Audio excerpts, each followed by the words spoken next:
My name is Victor Furman. Some call me the Voice.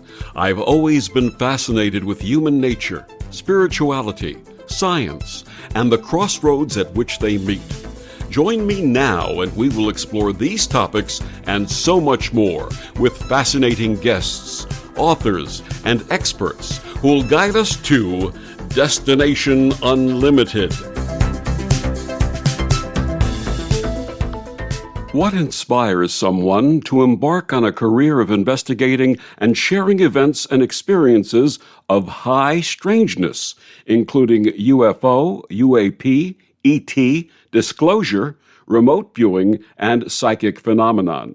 Returning to Destination Unlimited this week is my friend Alan Steinfeld. Alan is an explorer of consciousness. For more than 30 years, he's hosted and produced a weekly television series in New York City called New Realities. His YouTube channel of the same name has more than 23 million views of his in-depth interviews. He's the author of the award-winning bestseller Making Contact. With his book, media appearances, lectures, and conferences, he informs millions about human potential, remote viewing, and the nature of alien contact. He feels that only when the inner explorations of the soul are combined with the outer adventures of the mind can we achieve a harmonious understanding of our place in the cosmos. He lives in New York. You may find more of his work on his YouTube channel, New Realities, and on his remote viewing classes on lightnet.org. He joins me this week to discuss his path and new realities for humanity. Please join me in welcoming to Destination Unlimited, Alan Steinfeld. Welcome back, Alan. Thank you, Victor. Always nice to be talking with you. Thank you. We had the pleasure of meeting again a few weeks ago at the wonderful New Life Expo, and you graciously asked me to share one of my poems during that opening panel. Thank you so much for that. I'm grateful to you. Actually, did you see the comments on the video I posted about that? They said that was the most beautiful poem anyone's ever heard. Thank you. Thank you so much. Comments. Anyway, I have to say that you are one of my personal heroes for all of the amazing work that you've done over the years. I have to say that. Which amazing work are you talking about? Because I'm saying personally, I don't think I've done enough. I have so much. Do, oh, no. You're in the prime. I'm just saying, I remember seeing you years ago on New Realities television show on local cable here in New York. That's how far back we go. Oh, I didn't realize that. Yeah, I'm still doing the cable, and that actually opened the door for all this content for YouTube. When YouTube began, I was one of the first YouTube creators, and I just had, people scrambling for content, and I had, 20 years of interviews. Absolutely. So for our listeners meeting you for the first time, please share your early path and your interests and how this led to New Realities. That's a good question. I think about that a lot. And people ask me, and it's always like, well, I always felt like I was different than a lot of other people. Like right now, I'm with my family for Thanksgiving. Very nice people, very normal, not interested in anything I'm interested in. I was always looking in my book, Making Contact. I talk about in my chapter how I was always looking up at the stars and wondering what was up there and just thinking about different things than normal people would think about. I mean, I guess it was normal for me, but, everyone was interested in baseball teams. I had a little bit of an interest and Cub Scouts and doing the thing. And I was reading science fiction, I think that's actually maybe how it began. I was a big science fiction fan, and because they represented a different perspective, at least some of the books. Ray Bradbury, I think, was one of my favorites. And so when I found out that actually UFOs are real and they seem to be real, and we'll talk about that later, I said, really? And that just kind of fulfilled my actuality of a science fiction fantasy, that when you're reading something, you think it's real, even though it's fiction. That's the appeal of fiction, right? It's real. It means something.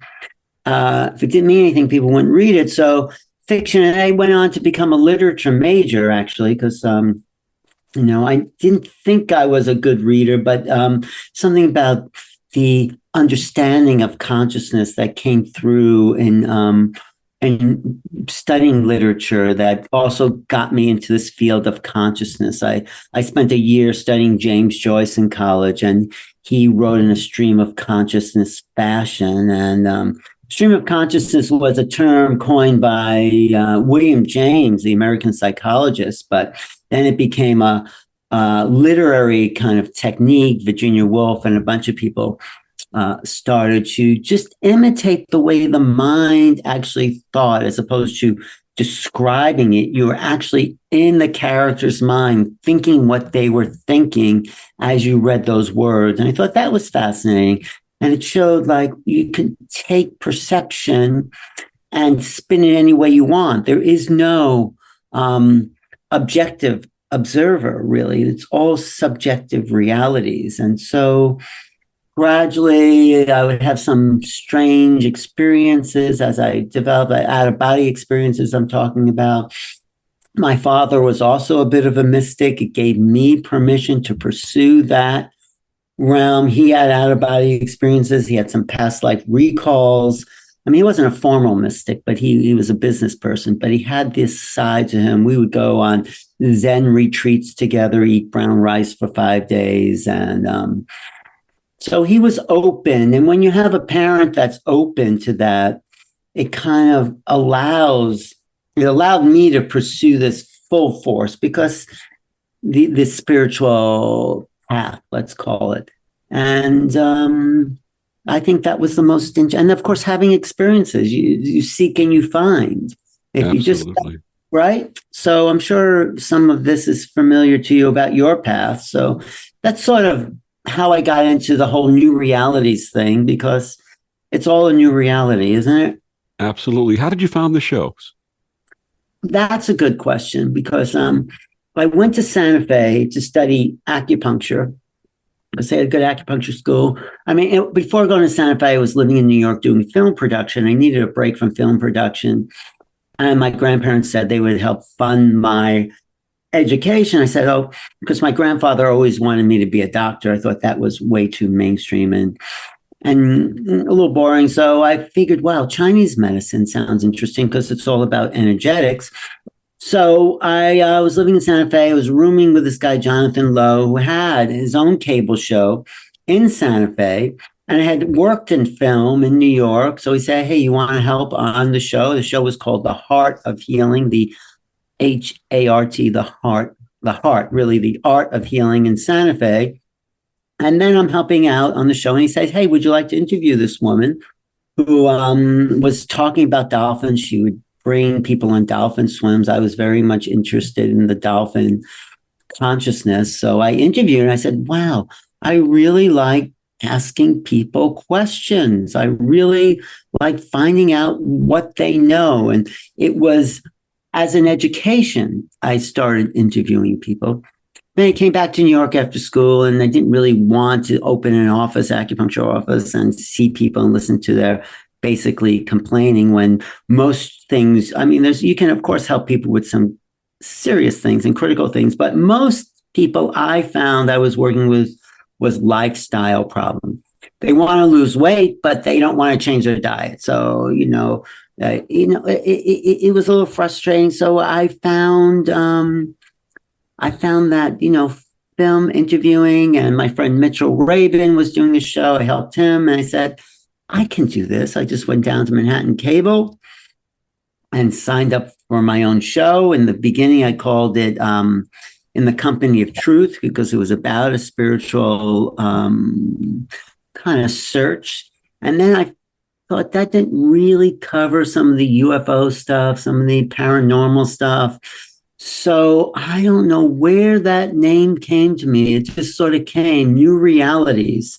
And someone said, why not reality? New reality. I said, because reality is not just one thing. So that name, New Realities, was something that just popped into my consciousness, sort of like my book, Making Contact. I don't know where that came from, although after I thought of that, there were other books I found that had that name.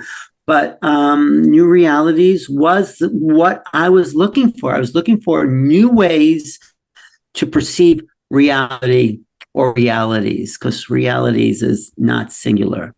So, and then I did started my show. I guess it was around 1994 on Manhattan Cable, still running on Manhattan Cable. And then I had all this content for YouTube. When YouTube began in 2006, way before Google had bought YouTube, the originators were looking for content, and I had it. Absolutely. Absolutely. That's a wonderful story. Thank you for sharing that. You know, it's interesting. You had the blessing of a father who understood what you were experiencing and understood your different approach to things. I did not. As a child growing up in the 1950s, I was told I had an overactive imagination. And you were talking about reading books. And when I was in the first grade, my teacher had a book on the shelf called You Will Go to the Moon. Now, this is 1959. And I said to the teacher, "Can I borrow that book and read it?" And she said, "Sure." And I took the book home. And about 2 weeks later, she said, "You have to bring the book back. You were borrowing it. You have to bring it back." I said, "I can't." And she says, "Why?" I said, "Because it's not right. The information in that book is not right." And she said, "How do you know?" And I said, "Because I've been there." And that's a story for another time. But really? Wait, that is interesting. How did you know it wasn't really? You knew this book wasn't right? That is so interesting. Because I've had experiences since I was 5 years old, and I have memories of all of these things. And the teacher, had called my parents. They called the principal. They called the school counselor. And everybody said, well, the kid just has an overactive imagination. Little did they know, or could they accept, that I was experiencing these things when I was growing up as a young child in the 1950s. So you and I could probably be brothers. I think we are brothers, I think, on a soul level. Yeah. I think you were a little earlier than me, but right. Yes. Absolutely. I'm interested in your experiences. Let's do another show about that. Absolutely. Now, the last time you were on with me, we discussed your best-selling book, Making Contact. Congratulations. That book has become a standard and a really wonderful bestseller. So congratulations, first of all. Thank you for saying that. It did win the Conscious Life Book Awards in 2023. I think it's about to go through its second printing, which is great. It's still selling on Amazon and bookstores. People would write to me, email me from all over the country, said, "I saw your book in the books in Barnes and Noble in whatever city, Dallas, Seattle, LA. I mean, it's great to have a mainstream publisher to get your book out there like that." So yes, it's great. And I'm working on something else, which is a sort of continuation of that now. What inspired Making Contact? And please share with our listeners some of the amazing contributors that you have in that offering. Well, what inspired it was I actually had an experience, and I write about this in the book, in chapter 7. The book is a collection of people I feel are the top investigators in the UFO research and experiences. And I just wanted, I met this publisher and I said, well, I want to do a UFO book. And they said, well, we don't really do that, but we'll try something. This is St. Martin's Press. Macmillan is the parent company. I think they probably have published things in the past about this, but this was new. And I had one idea, and he said, well, why don't you put together a compilation? Because after my UFO experience in 1987, I got sucked down the rabbit hole, as they say. I went to every conference. And if you go to every conference, you're bound to meet the people, and you go to lunch with them, you go to dinner, you become friends. So I wanted to put together a compilation that told the complete picture of the UFO phenomenon, because really, really nobody knows what's going on. No one has the whole truth. Like I said about reality, everyone has pieces of the truth. So this guy, Nick Pope, I'm sure you've heard of him. He actually lives in New York now. He just moved. I just had lunch with him. Anyway, he used to work for the Ministry of Defense, and he's still pretty much sworn to some secrecy. This is the UK Ministry of Defense, but he's living here, and he presents the argument that it's okay for governments to cover up the secrets of this found technology. I still understand why he feels like, you don't want to give away these secrets to the enemy and all that. But that was Nick, who starts off the compilation, and he starts off by saying every book has to have a villain. And he says he's the villain of this book because he's saying it's okay to keep secrets, and everyone else is saying in that book, no, what's really going on here? But anyway, Nick gives us a really good perspective. And then I have Grant Cameron writing the second chapter who says, if you've seen a UFO, you are part of the phenomena. There are no innocent bystanders in the UFO field. And so, I sometimes am in front of an audience. I say, how many people have seen a UFO? I say 3/4 of the people raise their hand. Well, that's usually in a UFO audience I'm talking to, but still, this is a worldwide phenomenon. It's fascinating. And I have people like Linda Moulton Howe who's researched this. And she doesn't understand. She has pieces, probably more pieces than anyone else. She says this is like a hall of mirrors on a quicksand moving floor where everything's changing all the time. Mm. So there's such mystery going on here. We're getting a little bit of truth from the government. We can talk about that later. So Linda contributed Whitley Strieber, who's probably the most lucid contactee I've ever met. And he's written probably the best books on the subject of alien contact. I mean, even when I say alien contact, that is such a science fiction word. How can there be alien contact in a world that totally denies that reality? This is what we're dealing with. We're dealing with like a cognitive dissonance situation here. And because there's nothing in the mainstream that confirms what my population, my group, my colleagues are referring to. So we're really at odds in a kind of paradigm flux here with each other. And of course, John Mack is in the book. He's no longer with us, but he had an unpublished essay. I'm sure you know who he was. He was the head of the Harvard psychiatry department. He was a doctor of psychiatry, and he came across people who had these contact abduction experiences, and he looked at them and he sat with them and he said, these people are not crazy. These people are communicating a genuine experience to their reality. It wasn't his reality, but he realized these people weren't fantasizing. They weren't fabricating or confabulating. They were talking about what they felt happened to them. And this is not just a few people. After Whitley Strieber published his book, Communion, he got 200,000 letters from people around the world saying, yep, that happened to me. Similar things happened to me. So it's not a huge part of the population, but even if it's 5% or 3% of the US population, that's still, what is that, a couple of million, 10 million, whatever. I guess that would be how many people in this country now? Anyway, it's several million people around the world, not just in this country, of course. It's a worldwide phenomenon that are having experiences. And that is mind-blowing, still is mind-blowing. It's still mind-blowing for me that I had an experience that I can't explain. And so I got really people I really respected for their intelligence, their research, their enthusiasm. And I was going to say belief, but this is not about belief. This is about checking and confirming that it's a pattern of interaction. So it's you can have your contact and it will match what other people had in a very similar way. And that I found fascinating. And it's also what kind of qualified this for people in the early beginnings of UFO research, like J. Allen Hynek. He said, these people are all having the same experience and they don't know each other and live in different parts of the country. Could it be true? And the jury's still out, but it looks like it is true. You had mentioned Whitley. Several years ago, I attended a conference sponsored by FIONS, the Friends of the Institute of Noetic Sciences here in New York, and Whitley and his late wife, Anne, were the keynote speakers. The following day, they had a private luncheon hosted by Emily Squires, who had been the director of Sesame Street.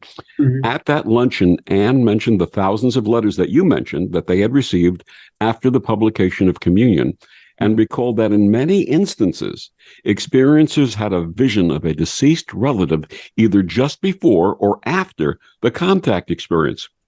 Now, Yeah. this triggered a memory back to 1960 of my seeing my grandfather who had passed the evening before one of my experiences. Is this something else that you've come up with in your research and your studies? Absolutely. But first, I want to say I'm the one who organized that FIONS conference with Emily. I said, Emily, we're looking for something to do. I said, Emily, I know everyone in the UFO world. I'll call Whitley. I'll call Richard Dolan. I'll call Linda Moulton Howe. We'll get them to New York. And I got total support by Anne-Marie Colburn was on the board there. And before Kurt Johnson was there. But yeah, me and Emily I said, we'll do 3 days. And we'll do a dinner at your apartment for all the speakers and a guest fee for people who want to join. And so thank you. You're one of the few that actually remembers that, but it was really, I have pictures from Emily's husband was Len Belzer, Richard Belzer's brother. Yes. Mm-hmm. And Richard was there. I have some pictures of Richard and me and Whitley and Len, and there was a picture of a picture painted by Ingo Swan and Emily, who I really miss Emily. She was a dear, dear friend and so brilliant and so supportive and so kind to me. So anyway, at Len and Emily's house, there was a picture of by Ingo Swan, who started remote viewing, but he was also an experiencer too, and he painted this UFO picture in this very surreal manner. And anyway, it's just a great gathering. So getting back to your question is, yes, it seems like, and Whitley talks about this, that there are somehow a connection between people who've passed over and the ET reality, and this sort of a blurring of the fine lines between what we think these realities are. So I would say not everyone who has an ET experiences sees these beings have passed over, but some people seem to be this doorway into these other realities. And you said this is after your experience. You saw a dead relative. Yes, it was actually a very interesting story. The day before he passed away, I started seeing him. I was very close with him. He was a mystic himself. And he appeared to me and smiled, but then he disappeared. And I told my mother and father that Grandpa was there, and they said, "You're imagining things again." And then a short time later, the phone call came with word of his passing. The very next night, I saw him again, and I had my contact experience also. So, absolutely. You had the contact experience the same night you saw your grandfather? After I saw him the second time, yes. Absolutely. Wait, so it was a contact experience in that you were taken aboard, or you saw a ship, or what was the contact experience? Well, I'll share this quick story with you. I didn't want to go into this today, but my first conscious remembered experience in 1958 when I was 5 years old. I used to call this night school. I never considered this to be negative, an abduction, or anything of that nature. I called it night school because I started coming back with information and knowledge that I had no other source for. And at 5 and 6 years old, when my friends were playing with toy soldiers and sporting things and toy trucks, I wanted to build radios. I wanted kids to build crystal radios when I was 5 and 6 years old. Where did that come from? That's what I'm saying. This is just all kinds of wonderful stuff, rudimentary electronics at 5 and 6 years old. But in any event, that was the first of my remembered experiences, going aboard and having these classes basically and learning things and seeing things that I had no other source for. And then the thing with my grandfather happened when I was 7. And I had seen him before just as he had passed. And then I saw him again during another contact experience. And what these were for me, as far as my recollection goes, is sitting in this beautiful, beautiful room and seeing displays on the wall. I guess I would call them probably the holographic displays of different things happening around the universe. And it was like a classroom. And it was just something very special to me as a kid. Well, many people talk about that. Even Whitley Strieber's one of his books, I think, is called Night School. And that does seem to be a phenomenon for many contactees. Like at night, I don't think I had that I remember. I think it was too hyperactive to do that. But many people do experience that kind of memory of learning and go someplace at night. My friend James Carmen, he talks about this. He made a movie called The Hidden Hand. But that is common, Victor. So did we have a question? And What was, that's when I had the thing in school with the book when I was in first grade, and the teacher said you have to bring the book back called "You Will Go to the Moon." I said I can't bring it back. She said why? I said because it's wrong. well, you could have still brought it back though, right? I eventually did bring it back. My parents made me bring it back, but the thing is, I said it was wrong because I had been there. But it's wrong. But you were very moral. That means as a child, you want to put like false information up on the shelf. That's very interesting, isn't it? Absolutely. Absolutely. My guest is Alan Steinfeld. Alan, please tell our listeners where they can get your book, all about your new realities programs, and find out more about everything that you bring to our world. Well, first of all, I really appreciate you and your questions and your intelligence and your support in this very engaging phenomena. And that's what my book, Making Contact, Preparing for the New Realities of Extraterrestrial Existence, is all about. You can get it on Amazon. You can probably get it in your local Barnes & Noble. If it's not there, please ask for it because we want to sell as many of these as possible because it's a great overview of the phenomena. I mean, it's now in the news, and we'll get to that in the next section of the show, but this is a reality that preparing for the new realities means being aware. Like if you don't know something's going on, you're ill prepared for the phenomena that seems to be increasing worldwide. So I inform people about many aspects of this phenomena, which is still unresolved. But there's for sure, I could say absolutely for sure, something going on. It's been kept from the people, public by the government, and no one can explain it fully. So you can get that also. So I talk about this on my YouTube channel, which is youtube.com/new realities. One word, new realities. That's more than one reality. And you can email me at newrealities@earthlink.net. So I do have that theme going of new realities everywhere because that's, I wanted to be reminded of what my mission was by just using that name. We'll be back with more of Alan and new realities after these words on the Om Times Radio Network. The cutting edge of conscious radio, Om Times Radio, IOM FM. Om Times Magazine is one of the leading online content providers of positivity, wellness, and personal empowerment. A philanthropic organization, their net proceeds are funneled to support worldwide charity initiatives via Humanity Healing International. Through their commitment to creating community and providing conscious content, they aspire to uplift humanity on a global scale. Om Times, co-creating a more conscious lifestyle. Back on Destination Unlimited, my wonderful guest this week, Alan Steinfeld. His thing is called New Realities. Alan, I had the pleasure of attending a class you offered in remote viewing in 2022. Please share with us a little of the history of remote viewing and those who brought this to the public's attention. Actually, you were very excellent in that class, Victor, and you added a whole other dimension when you said you were smelling things at the target. And that was like, wow, you can, of course, people hear and they smell, but that you were unique and you had a gift for this. And so basically what it is, it's an awareness of non-local consciousness. It means that we have the facility to somehow know everything about anything, anytime. That's how I refer to it. It's like what consciousness is being received by the hardware of your brain.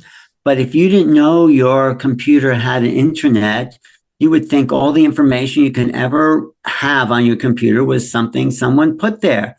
Suddenly someone comes along and say, well, guess what? I have this software that lets me get information that's non-local. And if you didn't know anything about that, you'd say that person's crazy. And I say, nope, there's information out there in the ethers that I'm picking up on my local computer, and that information's non-local. And before, I guess, 2000 something, before computers became really popular, we'd have no idea how that could make sense. And now we know that it does make sense. So having the ability to remote view means you just have access somehow, and they don't know what that is, to this awareness of existence beyond time and space. And I'll get into some of that, but it was started by, I would say, in competition to the Soviets, now the Russians. They were Soviets before 1980 something.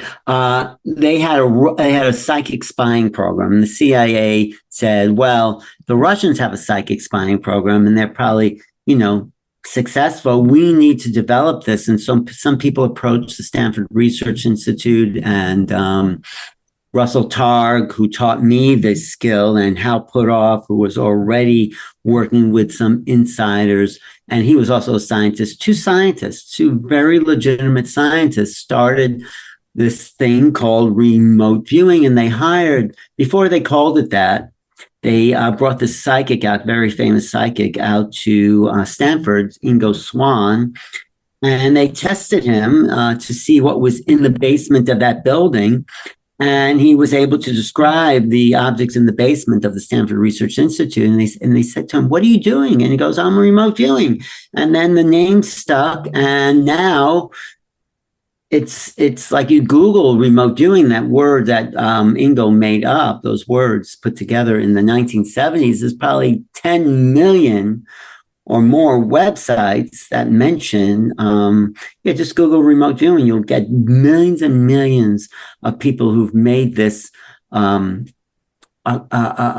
facility that, or an application people can use. So when I teach it, I say to people, actually, you can't teach it, but you can learn it, because we already have this awareness. Sometimes we get glimpses of, or flashes. Oh, you flash on somebody and it's like, you see someone somewhere, you have a deja vu, or you just know something. It's because consciousness is not really localized to the body. It's a signal that's being received by the body. It's like a radio, as another analogy. The radio is picking up the signal from a broadcast center. But if the radio dies, it doesn't mean the signal has stopped sending, right? You just pick up a new radio, pick up the signal. So we are these senders and receivers. That's the incredible facility of the brain, to be senders and receivers and pick up the essence of our awareness, which is actually not localized in the body, but is probably everywhere, anytime, anywhere, any way you want to know it. So does that make sense? Absolutely. And actually science, quantum physics has come up with the term quantum non-locality, meaning that energy can exist simultaneously in multiple locations. Right. And so we actually exist simultaneously, because we basically are energy, and we exist. This body is your avatar. But if you have an avatar on a computer screen, you're not the avatar. You're the consciousness that's controlling the avatar. And that essence that we are is non-local to that avatar that's on your computer screen. So it's sort of like that. We sit, basically, and I usually illustrate this with this great picture by Alex Gray called Theologue, where we sit in this infinite field of forever, and we're having this dream of this 3D reality and thinking that we are that, but we're not. We are the great observer of all this reality. So it's like we're painting a painting, and we suddenly, as the painter, we jump into the painting and forgot that we're the painter. So what remote viewing does, and it's so interesting, the CIA connected people back to their divine nature. I always think that's sort of ironic. But this ability to have and perceive non-locally is proven. It's absolutely proven. And it's a skill you can practice by setting your intention. And sometimes I do this if there's a live audience and I say, okay, what's in my pocket? What unusual shape is in my pocket? What is the thing? And you just have people set their intention and visions come to them. I describe it like you have your left brain, which is your local reality, and your right brain, which is open to the flow of forever. It's the receiver. So when people are when remote viewing, they're not guessing. They're allowing the signal to be received by basically their right brain. This is also where creativity, intuition, telepathy comes in. It all comes into your right brain because that's the part of the mind that is open to new realities, in a sense, to the realities beyond the local field. And there's one more thing I want to say. There's that talk by Jill Bolte Taylor where she talks about being all right brain. She had lost her left brain in a stroke, and she becomes a total right brain being. And she talks about the phenomena of just being right brain. So we've been overtrained in left brain from the time we're 5 years old. We taught to count 1, 2, 3 and the ABCs. There's nothing wrong with that. But we forgot this dual processor that we have of reality. So the idea is to be whole brain, left and right brain. But it's been so underdeveloped and under-acknowledged, the right brain, that remote viewing is a great practice to develop your creativity, your intuition, your psychic sense. That's a little, yeah. You mentioned being taught by Russell Targ. What was your first experience with remote viewing? Actually, my first experience of remote viewing was not with Russell. It was at the Ramtha School in Yelm. Do you know about the Ramtha School? It was a kind of mystery school. Yes. And we had an assignment to pick a partner and send them a sentence, and you send them a sentence. So there was this woman, we met, and we were sitting across the room. We wrote down the sending sentence. I wrote down the receiving sentence. When we compared notes after, we had sent each other the same sending. I didn't get her sending experience. We got the same sentence that we sent to each other, and we got the same sentence that we received from each other. Mm. That was very strange. So it's like, who originated that? Did that come from the ether? I mean, there's still a lot of mystery, because when I ask remote viewers, even Russell Targ doesn't understand actually how it works, how the mind can pick up non-local information. Because if you're a mechanistic, westernized, very literal person, it doesn't make any sense. Recent experiments show that there's a part of the brain that actually can act as a receiver outside the hypothalamus. Or the hippocampus and towards the lower cerebellum, which seems to have an abnormality or a little more white matter. And they found that's much more increased in remote viewers and in UFO contactees. Mm. They seem to have this facility. I'll show you that paper. In 1975, I was stationed. I was in the Air Force. I was stationed in Seoul, Korea. Mm-hmm. And I would get messages from time to time. I don't know if you would specifically call this remote viewing, but I'd get remote information. And one morning, I got a message that something was wrong with my mother back in New York, 6,000 miles away. I had no communication, no letters, nothing from her that would indicate anything was wrong. And the voice said, "You must call her." And I did. And in those days, we had extension telephones. You remember those extension telephones. And my mother and my sister picked up the phone simultaneously. And I said, "Mom, is anything wrong?" And my sister goes, "Oh, my God, how did he find out?" It turns out she was scheduled for major surgery the next day. And immediately, I had the message to tell her the surgery would be a complete success. She'd have a full recovery and everything would be fine. She needed to hear those words from me. And of course, that's what transpired. I'm grateful for that experience, but I think that was probably my first conscious experience of remote viewing. That is great. You know, I'm realizing you are much more of a mystic than maybe you are willing to admit, because because these are great stories you have. Not just stories, they're great experiences that show me the reality of everything I've been researching and trying to confirm for myself by, doing my show and all that. But you're living proof that this is a reality. And I think this reality exists for everyone if they are willing to open up that, as you say, the right side of the brain, that balance of consciousness. Yeah, I also want to say, just opening up the right side of the brain does not really explain where we're remote viewing from, like how you could know beyond time and space that something was up with your mother and you trusted that and you went. Yeah, you received that, but where is that information? When someone's remote viewing a target, are they actually remote viewing the actual physical target, or are they remote viewing kind of in Platonic terms, in Plato's essence of form? Maybe they're remote viewing a place where all things exist all at once. This is the further research that I'm interested in doing.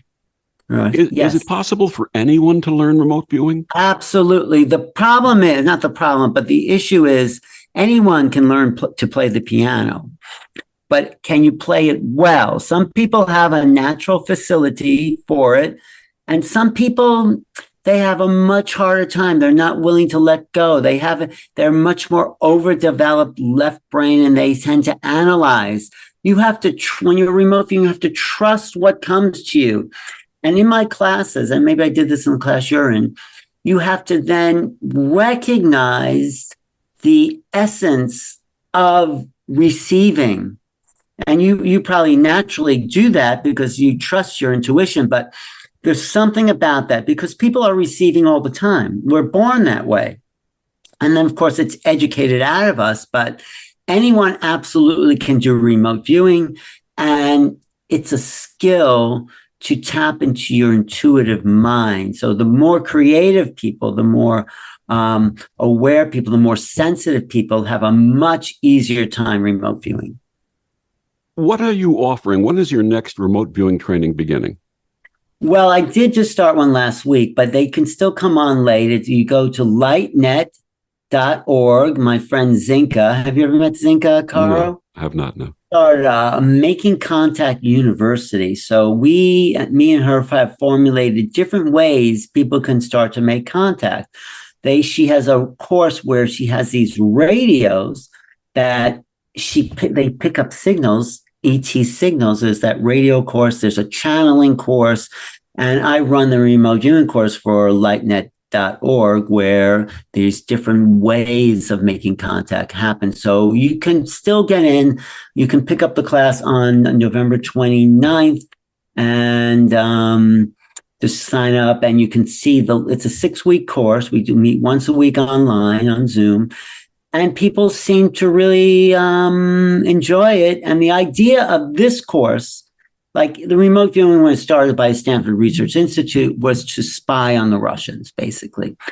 This is to go off planet. When we can develop enough of a remote viewing skill to get a target that we can confirm, then we all go off planet together and we look for targets that maybe we don't know what the actual answer is. But if we get enough people in agreement about what is going on, then maybe the target that we're looking at, if we're looking at like another planet or another star system, which is what we do, or some UFO that had passed by, we show a picture and we tune into that, then maybe that's the truth of what's going on. Because the skill is to fine-tune your awareness so you separate the analytical overlays of the logical mind from the signal that's coming through. And when you're trained enough, people seem to come to an agreement about the target.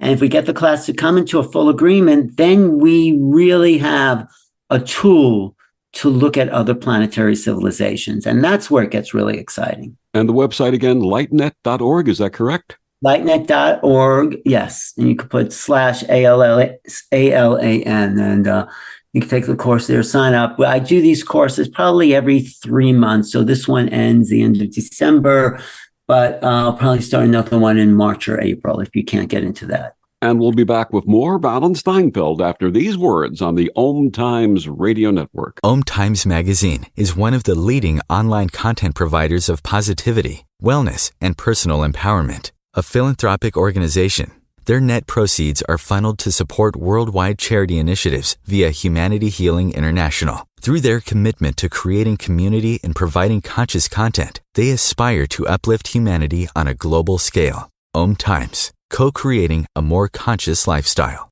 Back on Destination Unlimited, my wonderful guest this week, Alan Steinfeld. Alan, let's talk a little bit more about the UFO situation. There have been many meetings in Congress recently with these people who are coming forward, government employees who are coming forward and sharing their stories. How close do you think we truly are to worldwide disclosure? Well, first of all, we're much closer than we've ever been. The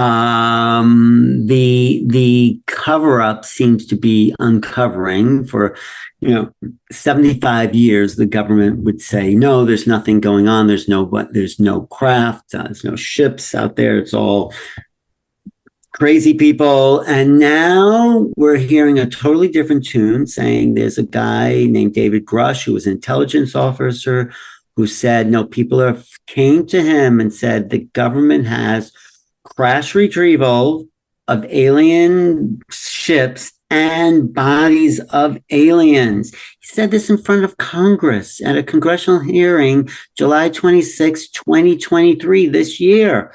That was shocking. That was a bombshell. There's no going back. Once that door opens, you can't say nope. So what's happening now is that this guy Grush came forward because there were people inside the Pentagon, inside the military aspects of the government, that were keeping secrets from Congress. And this is illegal. This is a constitutional issue. Forget aliens. You cannot keep things from the legislative and executive branch. So there seems to be, according to some people, a rogue element inside the military that have kept these secrets, these legacy secrets, they're calling that, from the mainstream, from the press. Actually, the Air Force itself had a whole disinformation campaign to make people look ridiculous if they ever suspected or had their own sightings. So this is all coming out now. And this Chuck Schumer, New York State Senator, has now put together something called the Schumer Amendment, where he mentions non-human intelligences visiting this planet. He says in this amendment, anyone who has any information about this, whether in the military or private industry, must come forward and share this with Congress. What do they know about this phenomena? So he mentions non-human intelligence in this amendment that is now up before Congress to be passed, probably 20 times. So this is big. You get someone like Chuck Schumer, one of the gang of eight, as they say, which the gang of eight are these top inside senators who are privy to the highest secrets of government. And he's saying we need to come out. This is called the UAP Disclosure Act. It's actually disclosures in this Schumer amendment. So this is a game changer, and we're right at the cusp of this. And of course, it's already been acknowledged that the government has bodies. I mean, this guy Grush is saying what other people have said, and maybe he hasn't seen it firsthand, but he's an intelligence officer with 20 years in government, and he is blowing the whistle on what insiders have long acknowledged and been threatened by other people in the military to keep secret. If you don't keep this secret, and then of course they sign an NDA with the government, you're going to be in a lot of trouble. So there's some very fishy, sort of weird stuff that's been going on, and it's been purposely kept secret, and now it's all being leaked out. It's no longer a leak. It's almost a flood of information that's coming out now. And we're in very exciting times because people like me and you probably, who've suspected or even known that there's something out there, and other people would say, what, you're crazy, Victor. Why do you even think something like that? Well, this is going to be, Victor, for me and you, the biggest I told you so moment in history. Yeah, absolutely. How do you think humanity will react? Are we ready?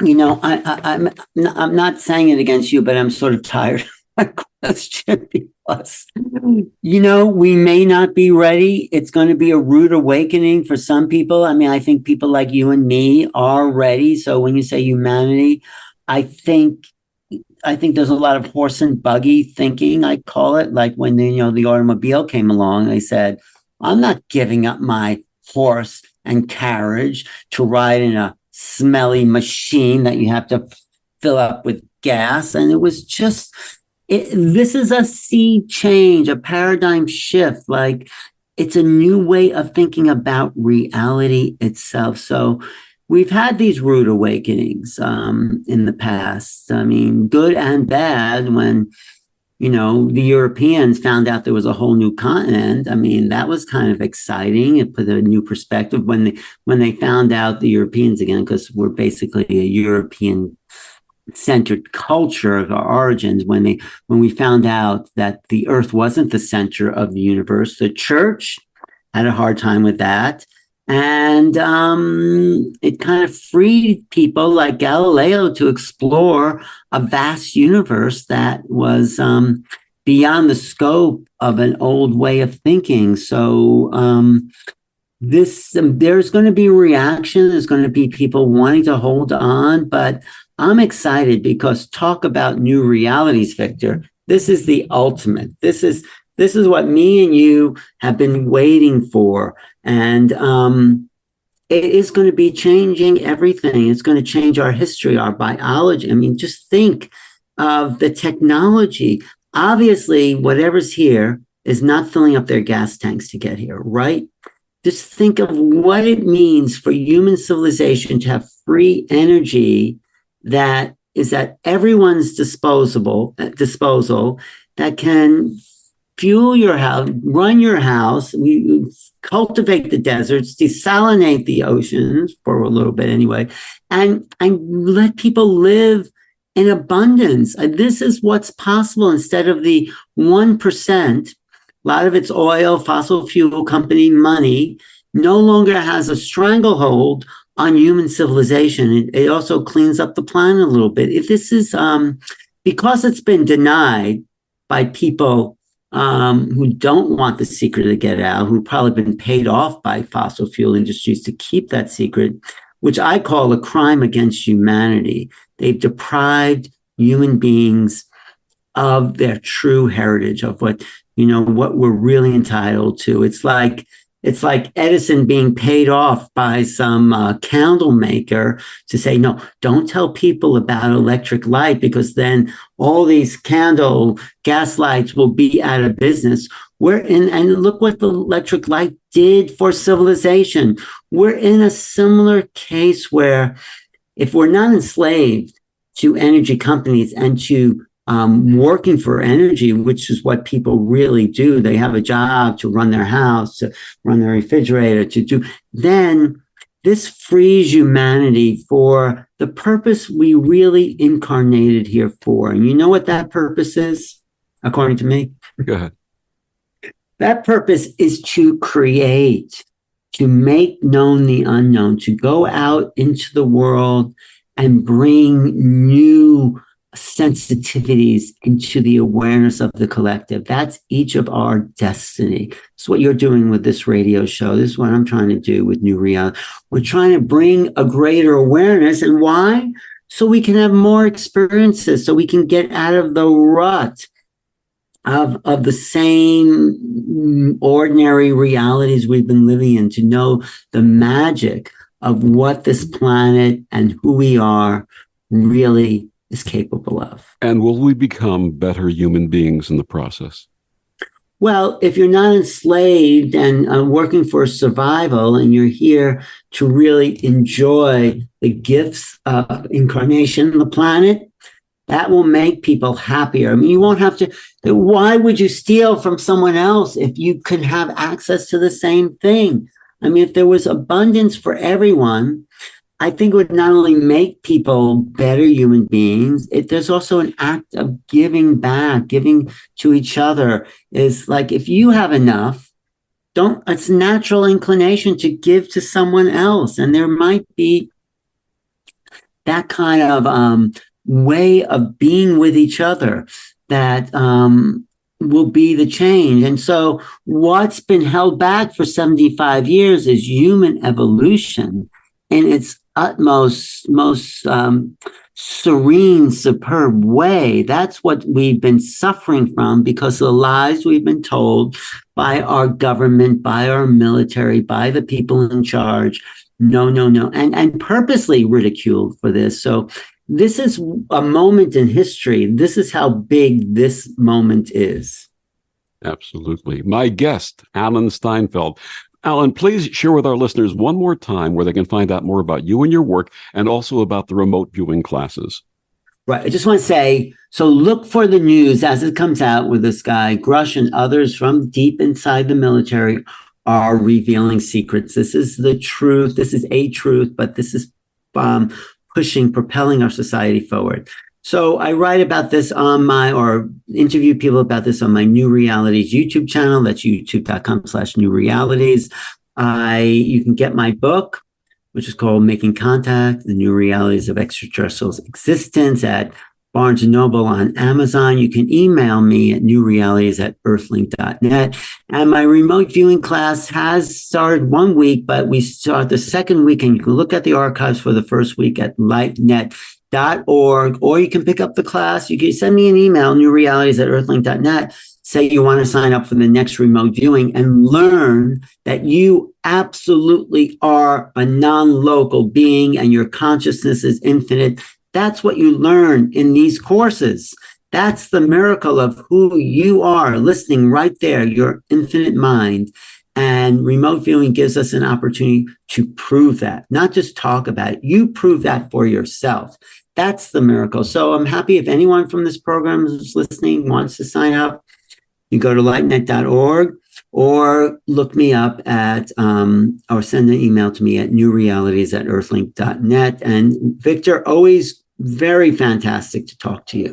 And thank you for joining us on Destination Unlimited. I'm Victor, the Voice Furman. Have a wonderful week.